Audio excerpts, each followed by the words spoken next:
Merci d'être présent à ce nouveau rendez-vous que propose Ndjangi TV. Cette émission se nomme La Tcham. La Tcham, c'est 3 axes. La tête, le cœur, le ventre. La Tcham, on déverse tout, on se dit tout. Débat camerounais, une thématique, des invités. Je serai le passeur de parole, le poseur de questions. Installez-vous bien, on se retrouve après ceci.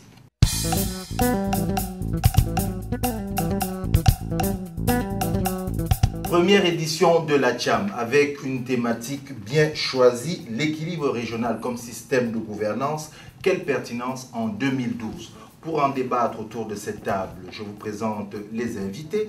Serge Bayongen, spécialiste en communication politique, ai-je besoin de préciser qu'il est PhD, comme on dit. À ses côtés, Jean-Marc Sobot, journaliste, membre fondateur du SNJC, aujourd'hui membre du bureau de la Fédération internationale des journalistes. C'est bien ça?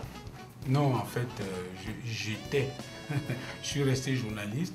Mais là, j'étais membre fondateur de la Fédération africaine des journalistes et également membre du bureau du comité exécutif de la Fédération internationale. Ça, j'étais. Là, je suis resté simple journaliste. Simple journaliste, mais observateur averti de la scène politique, socio-politique camerounaise.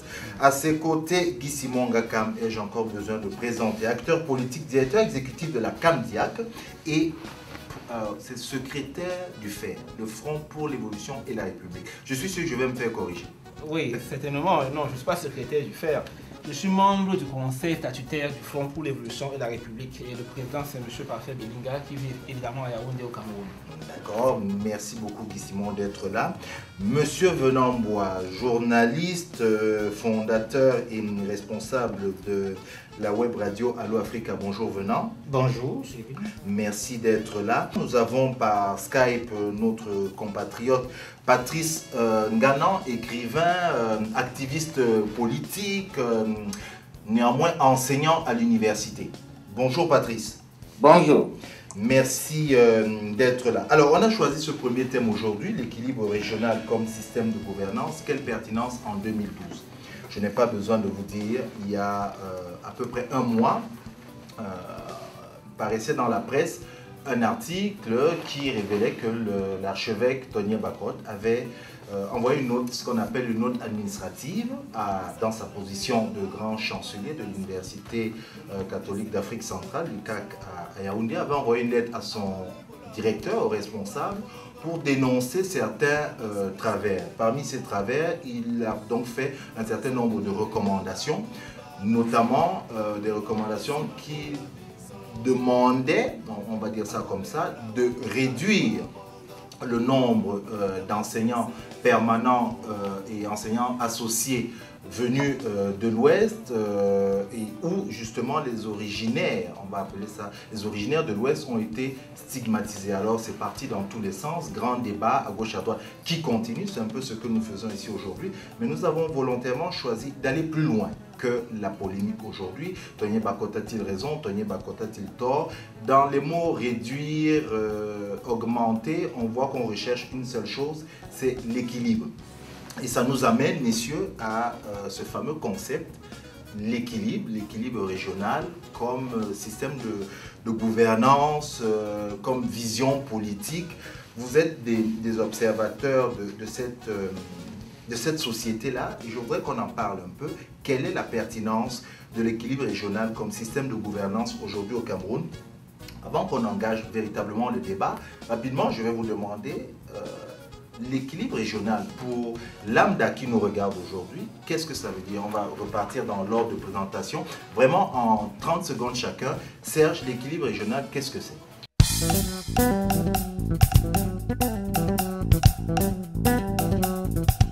Bien, merci beaucoup Cyril. En fait, c'est une question très intéressante. Il s'agit de quelque chose dont tout le monde parle au Cameroun et dont on ne sait pas réellement de quoi il s'agit. En fait, c'est l'exemple même de comment est-ce que les politiciens manipulent les consciences et surtout intègrent des nouveaux concepts dans l'imaginaire collectif. Ce que je sais, de ce que j'ai entendu dire de l'équilibre régional, je peux le résumer comme étant cette volonté d'équilibrer un certain nombre de répartitions des richesses au Cameroun.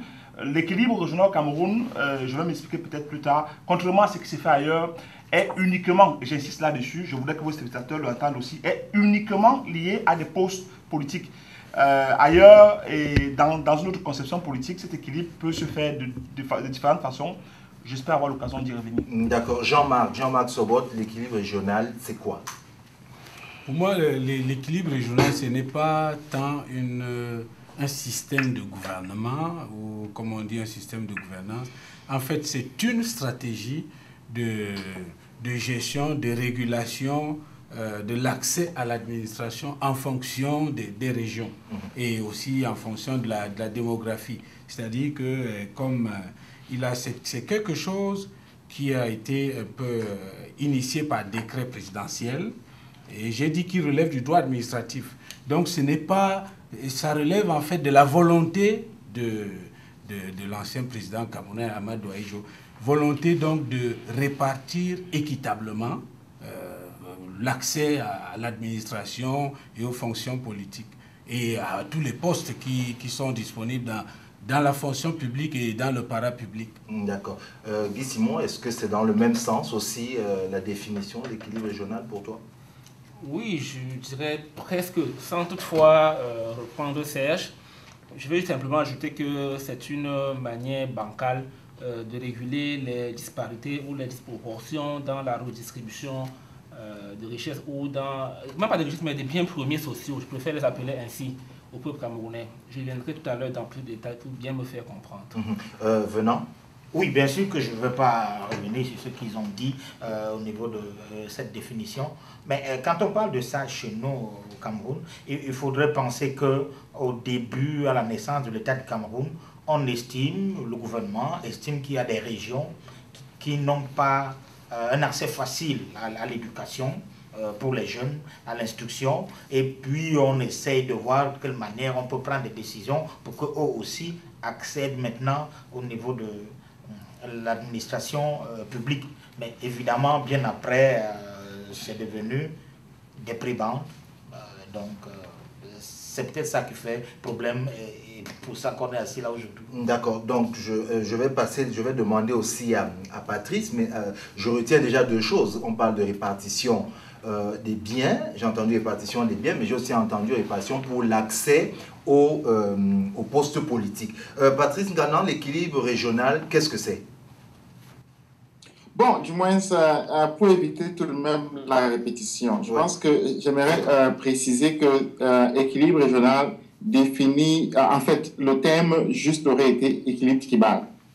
Mais équilibre régional définit la tribu comme étant une entité géographique, et une entité géographique fixe, comme quoi il y a nord, sud, est, ouest, centre, etc., etc. Bref, c'est un équilibre entre les tribus géographiques.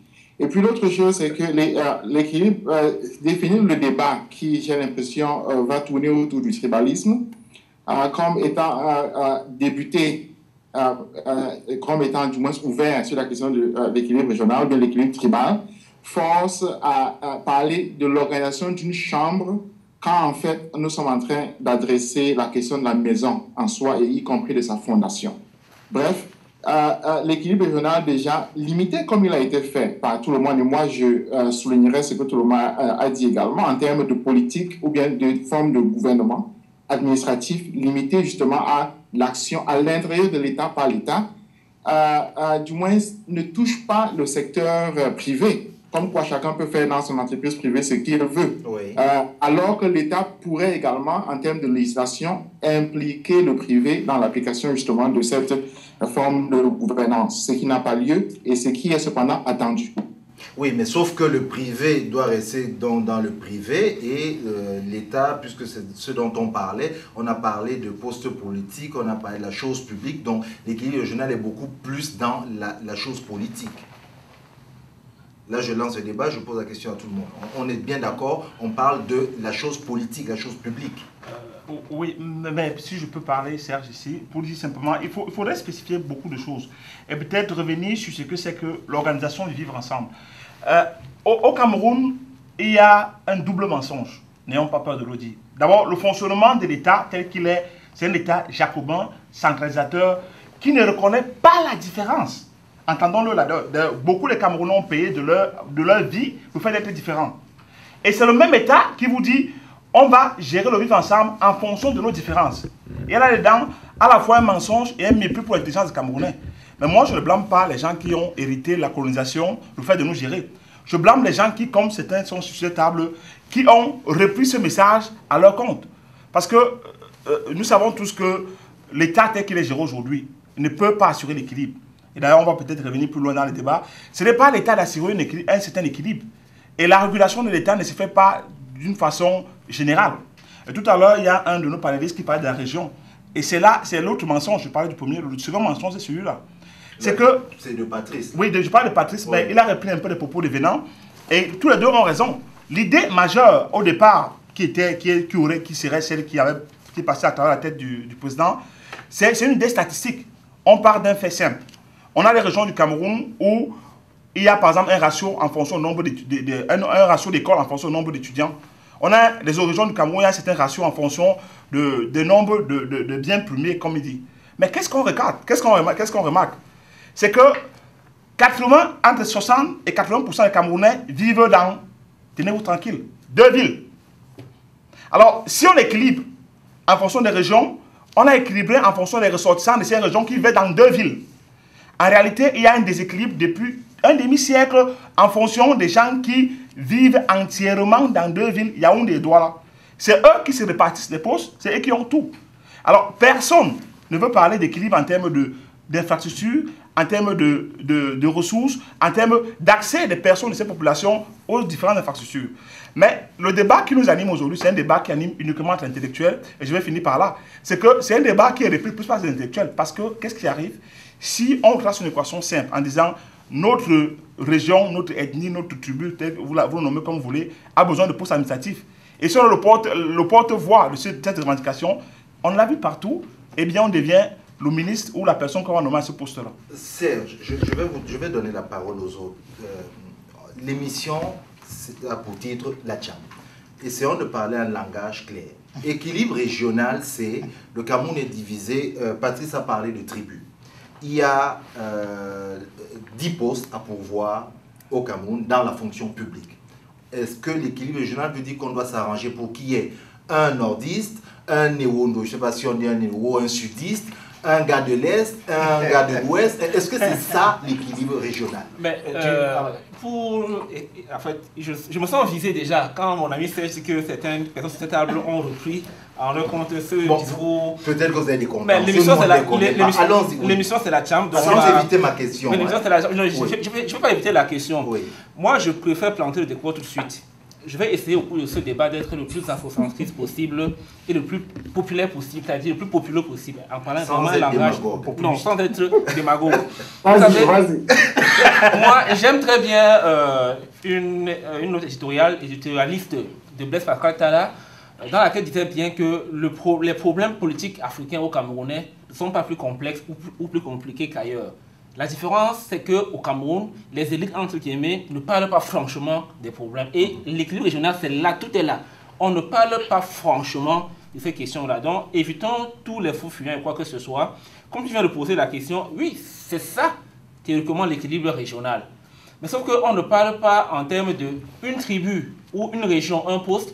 On parle en termes de proportion, de la contribution de la population de la région à la population nationale. D'ailleurs, le décret 82/407 du 7 septembre 1982, qui pour la première fois a formalisé juridiquement l'équilibre régional, précise très bien que c'est sur la base de l'importance démographique et du taux de scolarisation.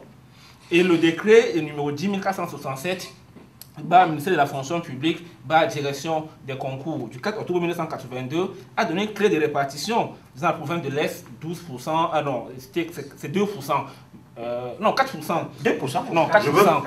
4% malheureusement. Donc ça veut dire que s'il y a 10 postes à pouvoir, on ne dira jamais que parce qu'il y a 10 régions au Cameroun, chaque région aura un poste. Ils vont dire, ok, on va voir dans les 10 postes, comme le Grand Nord à l'époque, c'était encore le Grand Nord en 90, c'est pas encore c'est 30%. Donc le Grand Nord aura 3 des 10 postes, c'est-à-dire 30%. Mais voilà la clé de... Mais Guy Simon, Patrice a posé un problème tout à l'heure. Moi, j'ai tout de suite noté ça, tribu ou région. Parce qu'au Cameroun, je ne sais pas si ce qu'on appelle région, qu'est-ce qu'on appelle tribu, qu'est-ce qu'on appelle région. Quand vous prenez une tribu, on dit les Sawa. Les Sawa. Aujourd'hui, la répartition administrative du Cameroun va laisser les Sawa dans la région du sud-ouest. Et qui sont même anglophones, ne sont même pas francophones. Et d'autres Sawa de l'autre côté du Mungo. Si on veut faire un équilibre régional, qu'est-ce qui peut se passer? On peut se retrouver avec 4 cousins qui sont au même point, juste parce que l'autre vient de l'autre bord du Mungo.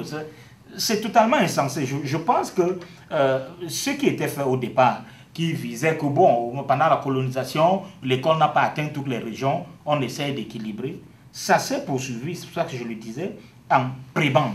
C'est par rapport aux positions politiques et à un certain nombre d'aspects qu'on essaye de faire toutes ces acrobaties-là. Et je crois qu'une fois, j'avais été invité à donner une communication à l'université de Sherbrooke avec les étudiants camerounais. Ils étaient scandalisés quand j'ai dit, moi, je suis pour l'équilibre régional. Mais pourquoi je l'ai dit? Parce que dans le système actuel, où les exclusions sont la mode, vous ne pouvez pas penser que si on ne veille pas à voir que, ok, comme il y a un de telle tribu à tel poste, il faut faire attention parce qu'il risque de venir là avec tous ses cousins. Donc, il faut protéger ça. C'est le système prébandier d'aujourd'hui qui oblige le Cameroun à fonctionner comme ça, qui amène les gens à vouloir faire des trucs. Le problème, c'est qu'on ne lutte pas assez contre les exclusions chez nous. Et j'avais souligné ça quand ce problème de l'UCAC a éclaté, qu'il y a tellement d'exclusions au Cameroun et je ne vois pas des gens réagir quand ces exclusions-là, contre ces exclusions-là, comme j'ai vu des réactions par rapport au problème de l'UCAC, mais c'est juste parce qu'une tribu était citée en fait.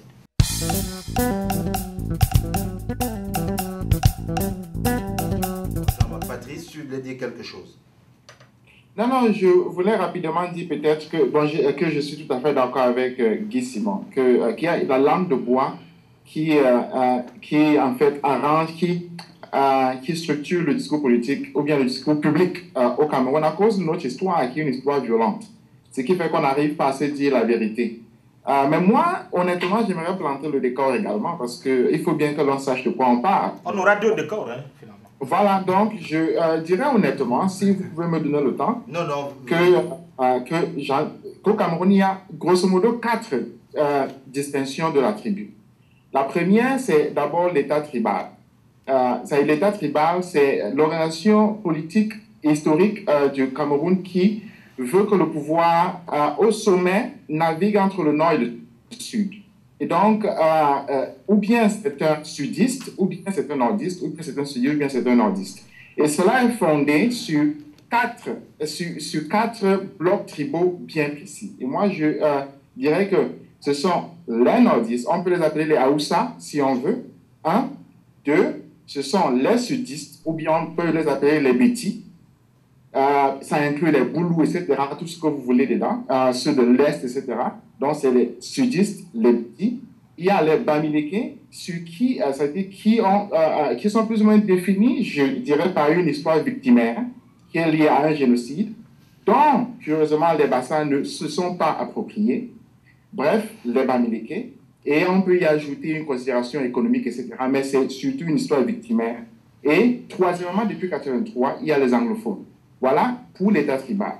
Maintenant, au niveau administratif, ce dont nous avons parlé là, c'est-à-dire l'équilibre régional, etc., là, ce sont des décrets administratifs d'organisation qui font que ça distille un certain nombre de comportements politiques au niveau de l'organisation de l'État. Là, c'est le second niveau d'analyse. Comme on dirait aux États-Unis, affirmative action par rapport aux Noirs, etc., etc. Bref, il y a ça. Là, c'est 2. Le troisième, maintenant, c'est au niveau du comportement. On peut dire, par exemple, les Bamileke sont, ou bien les Tchans sont sales, voilà, les Zéouno ne travaillent pas, ou bien les Bamileke vendent le terrain avec la fronde, des choses comme ça, ou bien, bon, tel est beau, tel est mince, etc. Là, c'est le comportement. Bref, c'est tout simplement ça. Ça peut être anthropologique ou bien n'importe quoi. Et je dirais maintenant, le 4e niveau, c'est vraiment au niveau de la pensée. Vous avez la pensée tribale. Et là, il faut encore définir ce que c'est. qu'est-ce que le tribalisme comme étant une pensée qui partit d'un principe tribal, de telle sorte que lorsque je lise une liste de gens, je me pose d'abord la question, est-ce que cette personne-ci est Boulou? Est-ce que cette personne-ci est Betty? Est-ce que cette personne-ci est Bamideke, etc. Bref, la pensée même qui fait qu'on agisse d'une certaine manière. Voilà les 4 niveaux d'où moi je pars. Et à ce niveau-là, honnêtement, il y a autant la géographie que l'anthropologie, que n'importe quoi. Mais j'aimerais aussi dire que l'arbre de bois au Cameroun est lié au fait que toutes les fois que l'on élabore une analyse du tribalisme, comme on fait une analyse du racisme ailleurs, l'État tribal réagit en disant que c'est la personne qui fait cette analyse-là qui est raciste, qui est tribaliste. Ce qui fait que d'emblée, chacun préfère se taire. C'est dans son coin, oui. On se retire. Ce qui fait qu'au Cameroun, il n'y a pas un penseur qui a élaboré vraiment une architecture du tribalisme au Cameroun. Personne ne veut le faire parce qu'évidemment, on dira que c'est la personne qui est le tribaliste. D'accord, oui, il y a tout le monde. Je ne sais pas si Jean-Marc veut parler. Jean-Marc n'a pas parlé depuis. Voilà. Jean-Marc. Non, Serge n'a qu'à parler. Non, mais moi, je... Serge est pressé, donc il faut... Non, si je peux parler, si Jean-Marc n'a rien à dire, je ne prends pas sa place. Je veux simplement dire, je veux faire... Non, pas rien à dire, mais peut-être pour le moment, je veux faire quelques précisions très claires. Parce que j'aime bien les gens qui veulent planter au décor, mais on est parti, et ce que dit Patrice est symptomatique de ce qui se passe au Cameroun. On est parti de beaucoup de choses qui n'ont aucun fondement, ni scientifique, ni aucun. Ce que Patrice ignore, et j'ai peut-être la chance d'autres aussi de s'en connaître, c'est comment se construit l'identité collective. Comment est-ce que les mécanismes de construction d'identité collective intègrent la pensée publique pour devenir un fait. Il a nommé beaucoup de choses qui ne sont en rien fondées. Les propriétés qu'il donne aux ethnies ne sont en rien clairement établies. Elles participent simplement d'un discours public. Mais je vais revenir sur quelque chose de très important. Au début, je l'ai dit, la seule problématique, celle de Patrice et des autres, concerne la distribution des postes, la chose publique. Mais c'est quoi la chose publique? Qu'est-ce que c'est que la chose publique? Parce que c'est là où on se trouve au Cameroun dans une autre contradiction énorme. La chose publique ne saurait être l'appartenance d'un groupe, d'une ethnie, de quoi que ce soit. Parce que vous soyez nommé de quelle cause, vous êtes d'abord assigné à servir tout le public. Et sur une base philosophique bien déterminée. C'est-à-dire qu'à chacun, selon ses besoins. Voilà. C'est-à-dire, il n'y a donc pas à se demander d'où vient la personne qui est nommée au poste. Et un des problèmes que nous avons aujourd'hui, pourquoi on a ce débat? C'est parce que beaucoup de gens ont pris la peine de justement subsumer les vrais débats politiques, c'est-à-dire l'organisation du vivre ensemble, au débat ethnique. Les gens sont aujourd'hui en fonction de leur ethnie. Si je peux continuer, je peux terminer à ce niveau-là. Oui. Je vais répondre plus tard sur les questions d'affirmativation. Alors, l'identité, j'aime tout ce qu'a dit Patrice. Il vient de démontrer de façon magistrale ce que je dis depuis des années. L'identité n'est jamais figée. C'est un construit social. Quand il dit un tel, moi je me suis de l'ancien défi, je vous le dis tout de suite, je ne vais nommer aucune ethnie ici, je vais vous expliquer plus tard pourquoi. Mais quand il cite les ethnies, on voit comment il travaille à géométrie variable. Il peut parler du nord, du sud, de l'est. Ce sont les ethnies qui se construisent en fonction de certaines situations, qui sont variables, qui n'ont pas les substances en tant que telles. Serge, pourquoi je veux parler? Et qui existent seulement dans le discours. Serge, pourquoi je veux parler immédiatement avant que Jean-Marc ne parle, on monopolise la parole. Mais je vais dire... Guy aussi. Oui, d'abord le problème se pose par rapport à ethnie, à région. Et moi, ça se démontre dans ce que Patrice a présenté. En réalité, le Cameroun a 4 aires géographiques et 4 aires culturelles. Voilà. Et maintenant, on peut pas dire le sud c'est les bêtis. Mais il y a je ne vais pas terminer là. Attends. Donc on a exactement, si vous observez, on a l'aire culturelle du Sahel qui prend la partie du nord. Si vous allez dans les musiques, si vous allez dans la littérature orale. Mais c'est vous qui dites ça. Oui, mais... oui. Non, mais je dis... c'est le terme qu'on utilise. Mais c'est même je parle d'air culturel. Parce que dans la partie du nord dont on parle là, la Damawa est là-dedans. Or, il y a une partie de la Damawa qui ne fait pas partie du Sahel. Donc, il faut faire attention avec ça. Bon, maintenant, pardon. Vous avez la région des montagnes qui va prendre... Il a cité les anglophones. Or, où est-ce que tu mets le gars de Santa et le gars de Babadjou? Bon, ils sont où? Le gars de Babadjou, il est francophone. Le gars de Santa, il est anglophone. Quand tu dis anglophone, où est-ce que tu vas le mettre? Tu as la côte. Parce que ce qu'il a cité... Non, je vais terminer, Patrice. Quand tu as cité, tu n'as pas parlé de la côte. Le gars de la côte n'est pas de la même culture que le gars de la forêt. Il n'est pas de la même culture que le gars de... Donc tu as la forêt, tu as la côte, tu as les montagnes, et puis tu as le Sahel. Mais alors, par rapport à cela, c'est peut-être là où on se trompe lourdement. Parce qu'on imagine qu'un Mundan qui vient de l'extrême nord est forcément le gars, le frère d'Umboum qui est de l'Adamawa, alors qu'ils ne vivent pas la même chose. S'il te plaît, avant que avant que vous parlez, là moi aussi je vais parler, parce que là ça devient la dictature de la confiscation de la parole. Donc c'est pour dire un peu que Venant a dit quelque chose qui est à peu près dans le sens de ce que je vais dire, c'est que moi je sais pas, je sais pas si je dois dire que je conteste cette espèce de bloc, de 4 blocs au Cameroun là. Parce que, ben, moi je suis de l'Est par exemple. À l'Est, il se trouve qu'il y a des gens qui n'ont rien à voir avec les petits. Et c'est ça qui est un problème au Cameroun. À partir du moment où les Camerounais ne connaissent même pas leur pays, ça génère des analyses qui, finalement, risquent d'être du charlatanisme.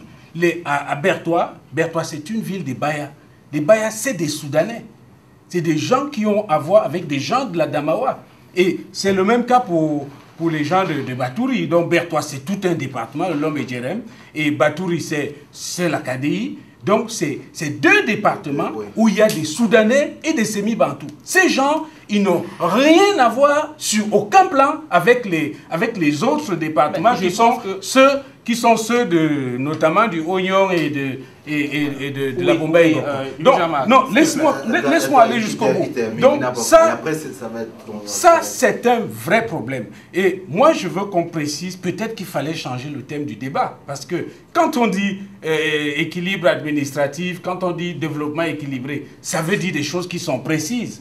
À ne pas confondre avec le tribalisme. Parce que on commence par le générique de distribution, on commence par le générique d'équilibre régional, mais on pose le problème du tribalisme qui est un problème qui existe depuis la colonisation, que les colons ont créé à partir d'études scientifiques, parce qu'ils se sont dit, et c'était clair que voilà, nous on a affaire à certaines tribus, donc les Bamileke, qui sont pas très, on peut pas marcher avec eux, ils sont pas très malléables. Et puis, donc, je dis, il faut pas tout confondre. Il ne faut pas confondre le tribalisme et le développement équilibré des régions, qui a quelque chose de bien, c'est-à-dire doter toutes les régions d'infrastructures. Parce que dans toutes les régions, il y a toutes les tribus du Cameroun. Mais effectivement, si vous le permettez, et j'aimerais aussi qu'on applique un peu les règles du Scrabble ici, c'est-à-dire chacun limite son temps de parole à 2 minutes pour permettre à d'autres de bien s'exprimer. Non, on ne confond rien. C'est simplement parce que l'équilibre régional, tel qu'il a été conçu, et tel qu'il est mis en œuvre, n'est-ce pas, crée tellement de généralisation. C'est-à-dire ça opère à un haut niveau de généralisation, parce qu'en fait, lorsqu'on va dans le littoral, par exemple, même si on prend les aires, même si on prend ces aires, même si on prend ces aires culturelles-là, on va juste se rendre compte qu'à l'intérieur de ces aires culturelles, il y a encore des sous-groupes dominants et des sous-groupes dominés. Et parfois, dans l'application de l'équilibre régional, on retrouve cette inégalité-là. Et effectivement, il n'y a pas de différence entre l'équilibre régional et le tribalisme. Je vais vous dire pourquoi. Il n'y a pas de différence entre l'équilibre régional et le tribalisme. Non, il n'y a pas de différence. La raison est simple. Comme vient de le souligner Jean-Marc, il y a dans toutes les régions, il y a beaucoup d'autres tribus. Donc, ce serait rare de voir une région au Cameroun. La confusion tribu-région, pour moi qui suis juriste, elle est toute faite quand je vois comment les lois sont appliquées, quand je vois comment l'équilibre régional est mis en œuvre. Il n'y a pas de distinction entre région et tribu. Et la preuve, c'est le dernier concours pour l'entrée à l'école normale de Maroua. Quand les nordistes, entre guillemets, se sont rebellés et qu'on a demandé à tous les 4952 candidats du Nord d'être admis, on n'a pas dit 4952 résidents du Nord, on a dit 4952 originaires du Nord. C'est-à-dire qu'on confond très bien la région. Et c'est quoi être originaire d'une la loi dit quoi? Parlons franchement. Non, la loi dit quoi? La loi dit très bien, est considérée comme province d'origine, la province dont les parents étaient originaires. Et on peut multiplier cela, on peut appliquer cela. Oui, et les grands-parents. Oui.